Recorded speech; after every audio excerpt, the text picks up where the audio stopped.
जाणून घेऊया काय आहे 8वे वेतन आयोग, याचा नेमका फायदा आणि नुकसान कोणाला होणार।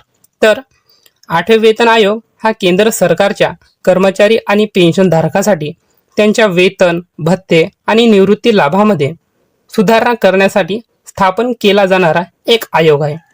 या आयोगाचा मुख्य उद्देश 10 वर्षांनी केंद्र सरकारच्या कर्मचाऱ्यांचे जीवनमान, महागाई आणि देशाची आर्थिक परिस्थिती यांचा विचार करून त्यांच्या वेतनामध्ये पुनरावलोकन करणे आणि योग्य शिफारसीची वाढ करणे हा या आयोगाचा मुख्य उद्देश असतो। वेतन आयोगाच्या शिफारसीचा सर्वात महत्त्वाचा भाग म्हणजे फिटमेंट फेअर असतो। हा एक गुणांक आहे तो सध्याच्या मूळ वेतनाला लागून नवीन वेतन निश्चित केला जातो। यामुळे पगारात मोठी वाढ होते। 8वे वेतन आयोगाचा मुख्य फायदा हा कोणाला होणार, तर 8वे वेतन आयोग लागू झाल्यास सर्वात मोठा फायदा हा केंद्रीय कर्मचाऱ्यांना होईल। पगारात मोठी वाढ झाल्याने मूळ वेतनामध्ये त्यांची वाढ होईल। फिटमेंट फॅक्टरमुळे पगारात 20 ते 34% वाढ अपेक्षित असते।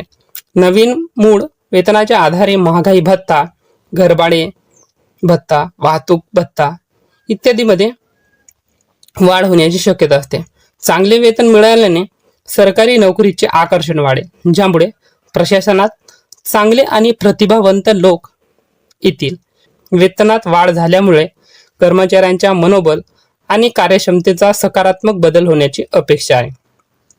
निवृत्त झालेल्या कर्मचाऱ्यांच्या पेन्शनमध्ये मोठी वाढ होणार आहे। काही अंदाजानुसार 30% अधिक वाढ अपेक्षित आहे।